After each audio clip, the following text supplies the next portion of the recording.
Hi guys! Welcome to my mini vlog. So, ang sarap po ng ulam namin ngayon guys, sinigang na baboy. So, ayan po guys, napakasarap po talaga yan, maasim-asim. So, tara, samahan niyo po kami kung paano magluto nito guys. So, thank you sa aking kapatid, siya po yung sponsor. So, ayan na nga guys, kumulo na po. So, as usual guys, ilagay po lahat natin yung rekado niya sa isang lutuan. Then, lagyan natin ng konting tubig. At pag ubos na yung tubig, tsaka naman po natin lagyan ulit ng tubig na pangsabaw. At eto na nga yun guys. So, kumukulo na po yan guys. Tingnan din po natin kung okay na po yung karne ng baboy, kung malambot na po. At templahan po natin yan syempre ng pampaasim, magic sarap, at tsaka asin. So, hindi ko na po pinakita yun guys.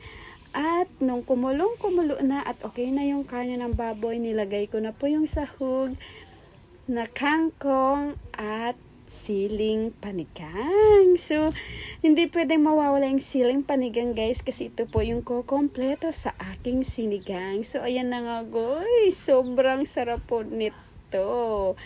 Ayan, so nagpalo-palo po yung asim kilig niya guys.